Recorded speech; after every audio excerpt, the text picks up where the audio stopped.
Bum, bum, bum. All right, let's get this started.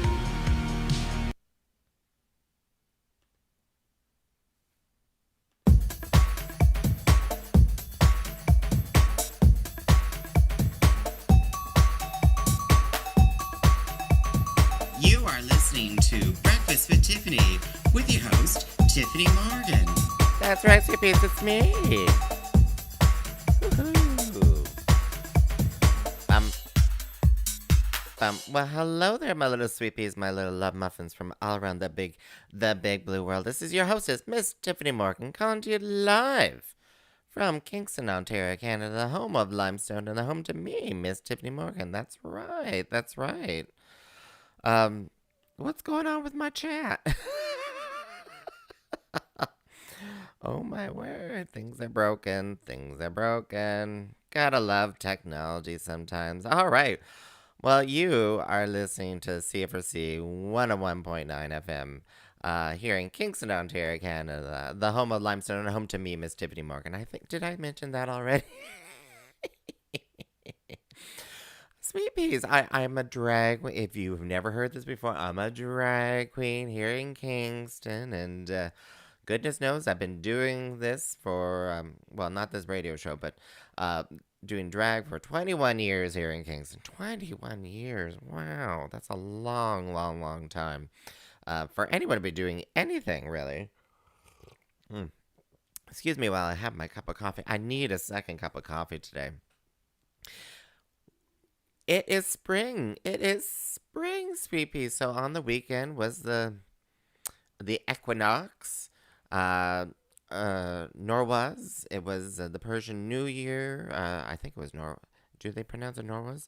Anyway, so that that happened on the weekend too. Spring equinox. It's now spring, and you can tell it, sweet peas. You can tell it like going outside here in Kingston with the social distancing and everything that it's wow. It's surprising how warm and lovely it is. Uh, exactly, Alan. I started drag when I was 3 years old. It's warm and sunny. Like not many of you may know this, but I'm a very fair skinned lady here. Very, very fair skinned. So this last couple of days I've actually got like quite often I don't really leave the house when. It's winter.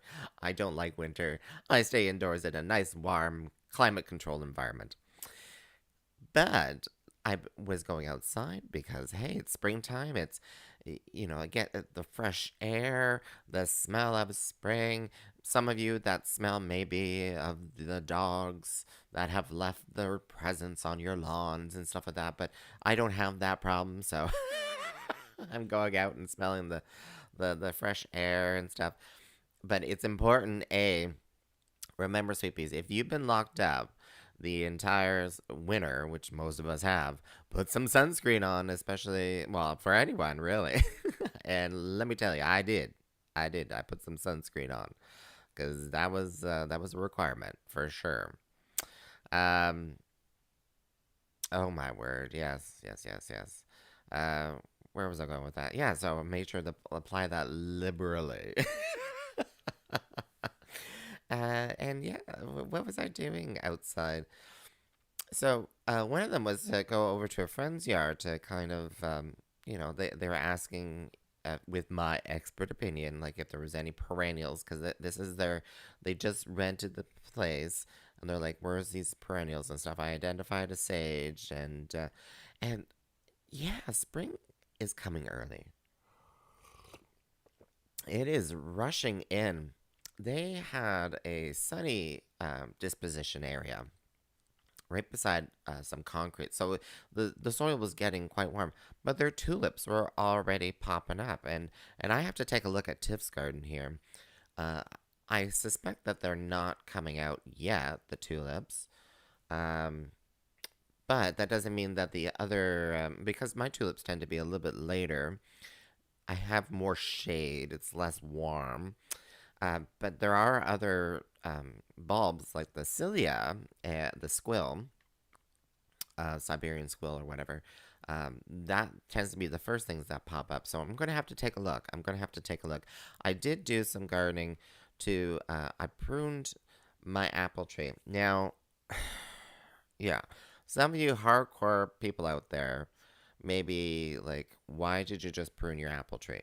Well, so it's an espalier. It's a trained apple tree. So I'm training it in a shape, which is uh, kind of a tiered where you have the branch have a tier of branches going out on one level. It's a flat plane sort of thing. I'm obviously not describing it correctly, but by training it as and trimming it and training it as as a espalier, it stays in a small it doesn't take up your entire space. Like if you just let it ramble on and stuff like that, that'll take over any small yard. So you can get a nice compact tree, and it also produces or encourages more fruit because of your pruning techniques and because the main arms are horizontal, and that actually triggers the plant. It thinks it's under stress and needs to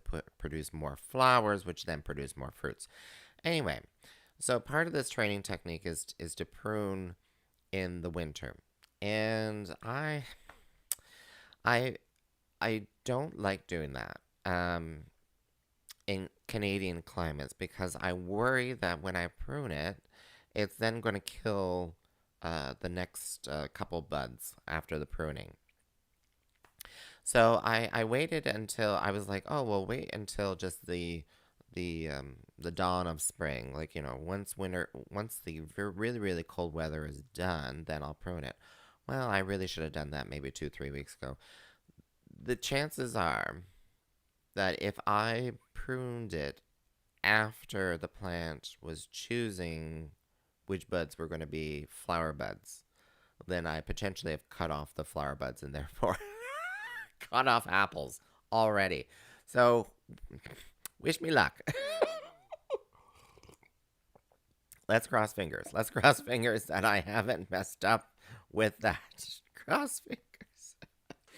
Although, to hedge my bets,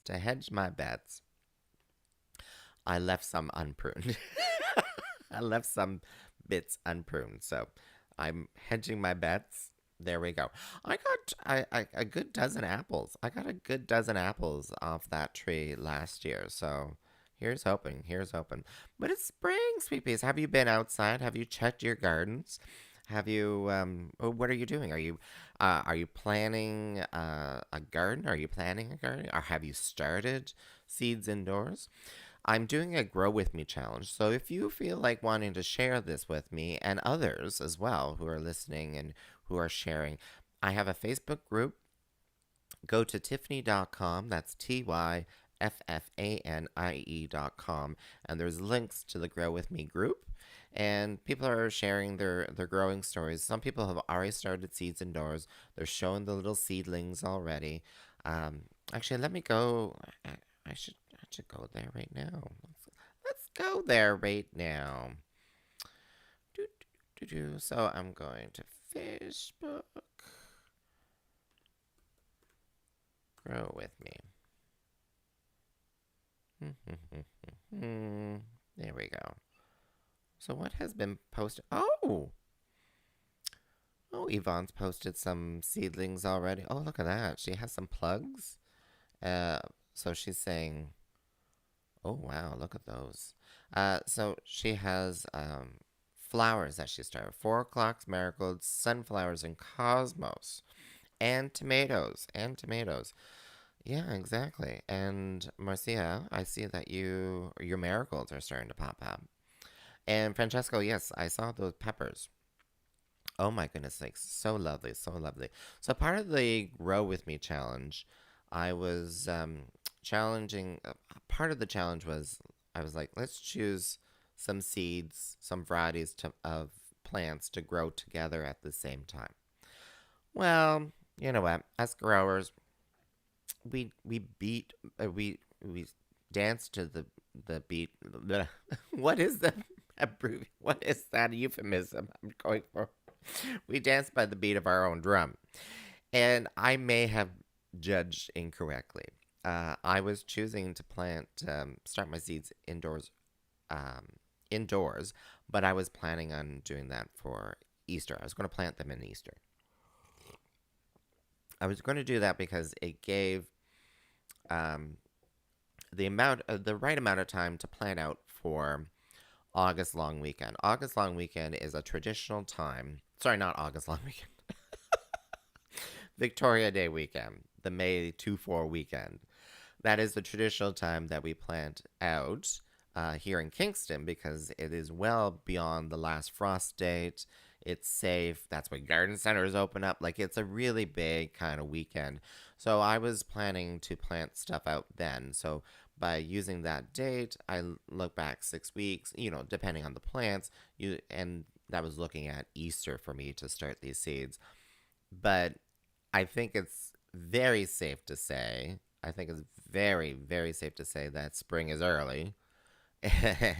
And people are probably going to be planning out well before the May 2-4 weekend. When you have nighttime temperatures that are like 8 degrees Celsius in March, yeah. Yeah.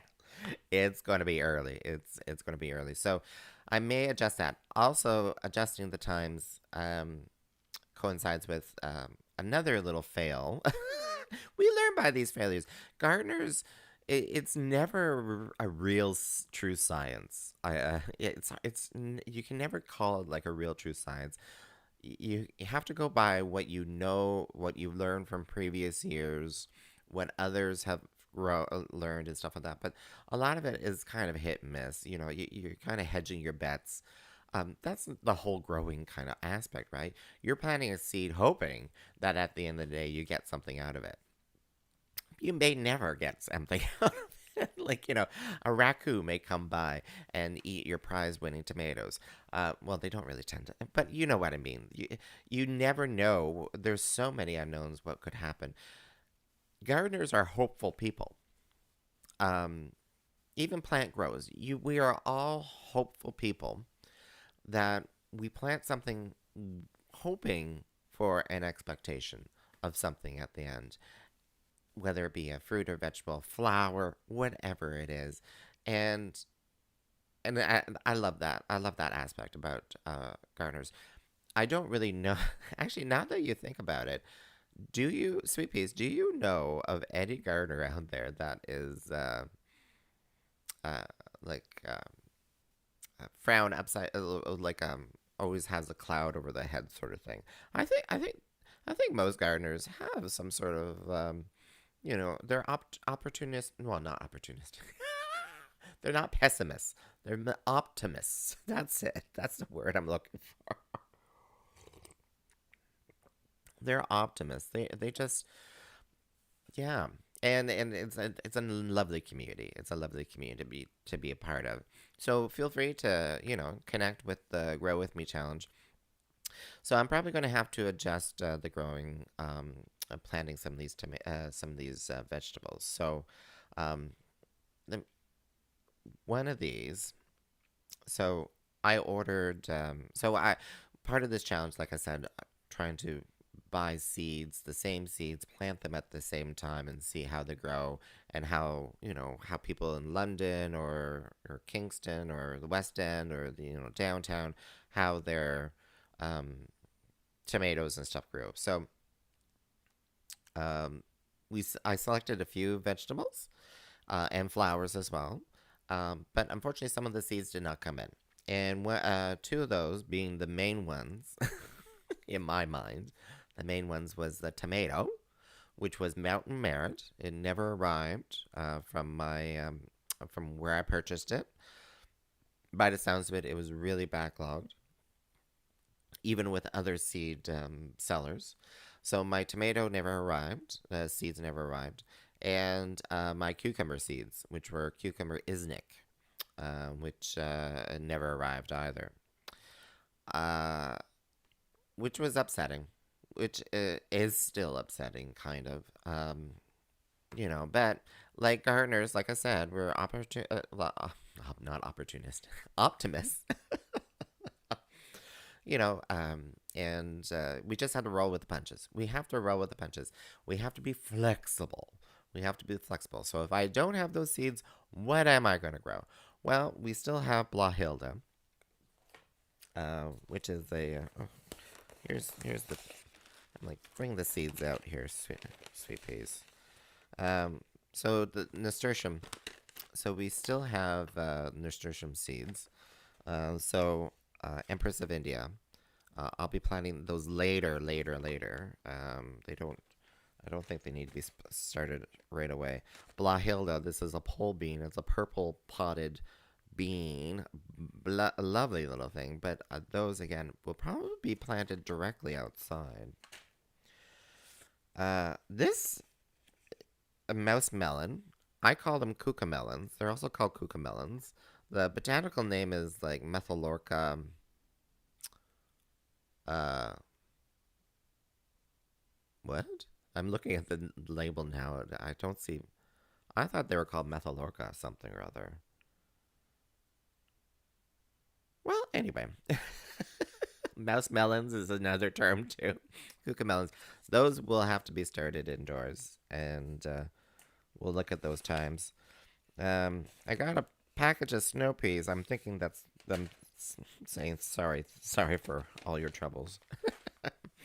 However, I because we are such a great little community, the gardening community, someone sent me some tomato seeds, which is great.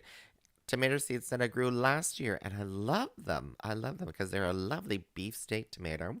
And surprisingly, they made really great sauces. They made really great sauces because I don't really normally eat tomatoes fresh off the vine. I'm sorry. I'm sorry. A tomato. I'm a vegetable grower, but yeah, what can I do to get that cooked and made into a sauce? So it's called church tomatoes, church tomato seeds. It's the variety is church. We'll get those started soon. I'll have to. I don't know. I don't think it's going to be this weekend, but we'll see. Um, and then they also gave me some straight eight cucumber seeds.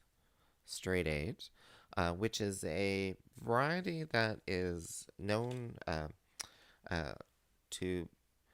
Uh, it's a variety that is always going to be like they produce uniform fruit, so 8 inch kind of fruit all the time, sort of thing, which is always great for if you're having like a commercial um, stand or something like that. Like if you're at a farmer's market or something, you can always sell these cubic, and they're always going to be 8 inches. Like they're perfect size, sort of thing.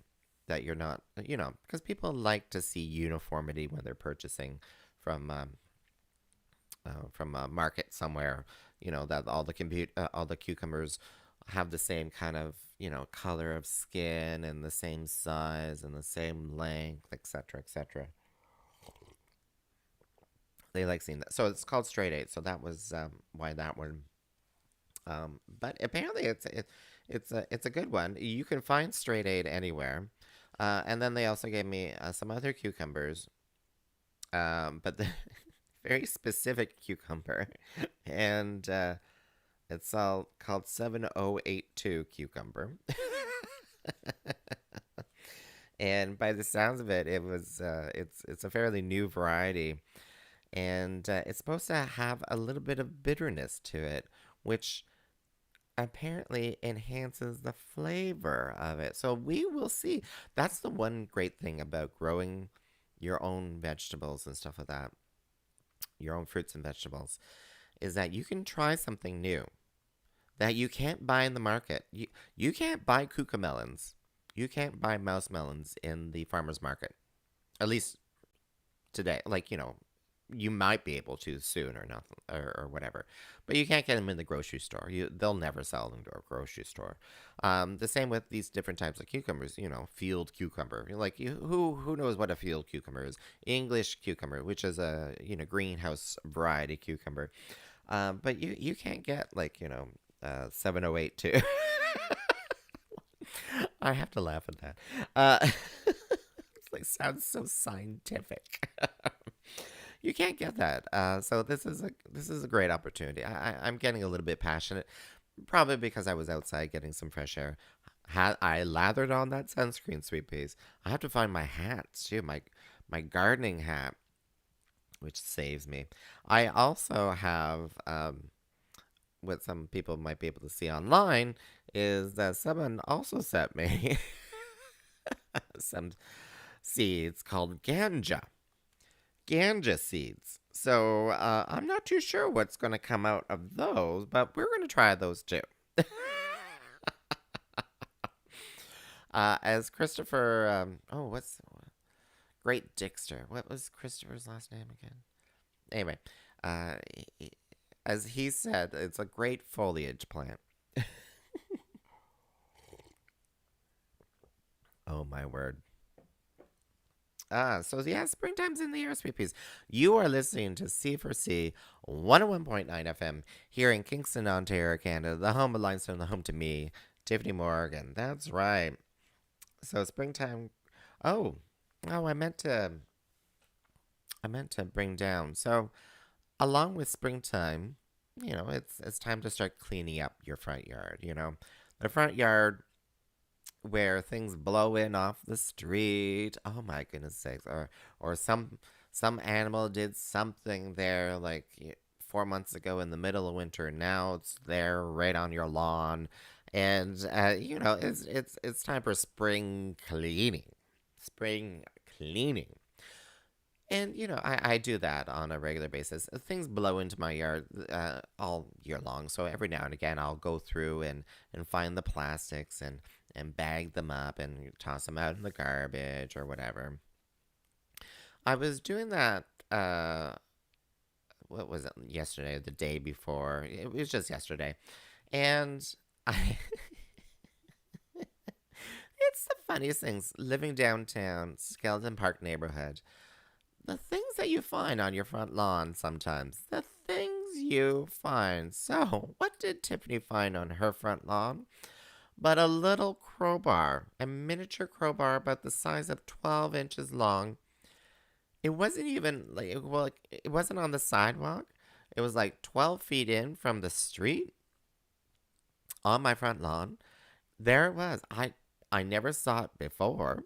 I don't know where it came from. But let me tell you, the thoughts in my mind just kept racing. Like, why am I finding this random crowbar on my front lawn? What could it be for? Uh, I'm assuming it's just. Uh, I don't know what to assume. What do you assume when you find a random crowbar on your front lawn? Uh, that maybe someone who like fell off the back of a truck somewhere and somehow landed 12 feet into I don't anyway. It's like clearly I don't know. I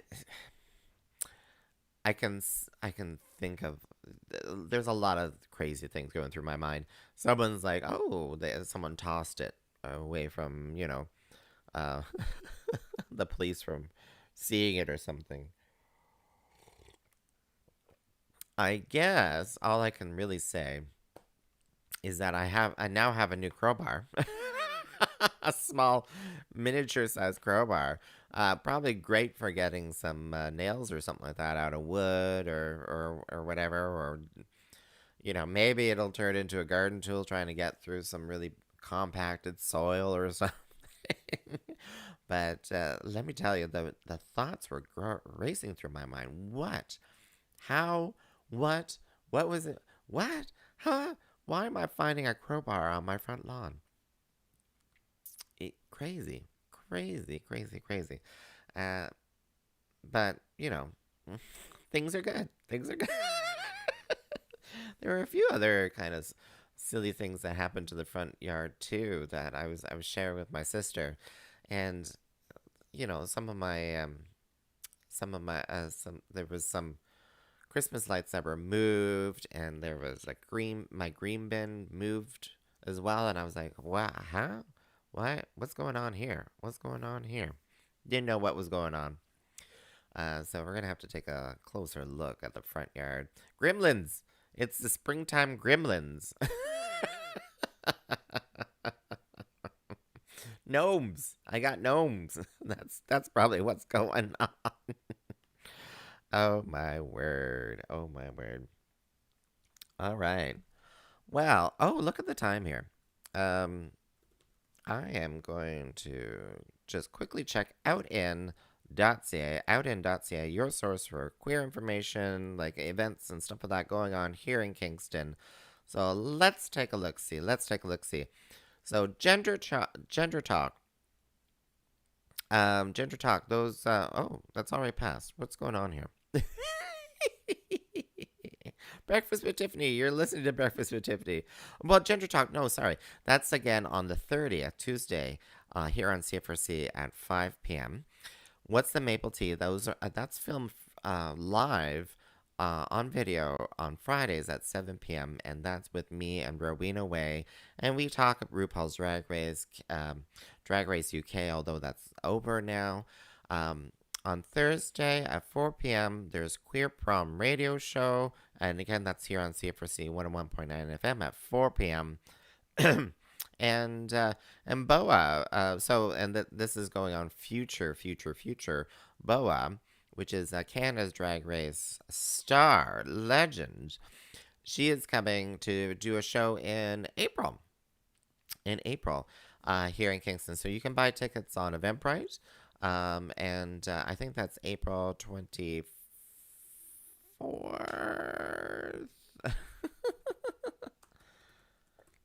We're going to quickly take a look at that. It's an all ages show as well. It's an all ages. So, Saturday, April 24th. So get your tickets. You can go to dragshow.ca. There's a link from there to the Eventbrite page to buy your tickets for BOA. Yay, BOA! A few other announcements too. So HARS has put out an announcement that they are now accepting, if you want to submit some of your artwork, because every year during June, which is Pride Month here in Kingston, HARS, HIV/AIDS Regional Services, hosts an art show. So they are putting out the feelers to the artists. Hey, do you want to submit and stuff like that? So I think it's Diane at kingston.net. You can go to the HARS Facebook page, and they have more information about that announcement there. So I want to give that a shout out. I also want to give out a shout out to, there's some local media celebrities who did you may have heard that in Ottawa there was some graffiti outside the mayor's residence in Ottawa that were homophobic in nature, anti-LGBTQ2S+, terrible news. Well, there was a little campaign where there was the reverse graffiti, where there was chalk. These celebrities, they did chalk, words of encouragement for the LGBTQ2S community outside of HARS. So, you have those little moments of hate, but now they're being counteracted with these moments of love and inclusivity. And thank you so much for that. And I heard other community members joined in as well, and thank you so much. I just want to give a little applause for that. Great news. But Sweet Peas, I gotta run. I gotta dash. You're listening to CFRC 101.9 FM, and thank you for joining me today with Breakfast with Tiffany. Join my Grow With Me challenge, and I will see you next week, Sweet Peas.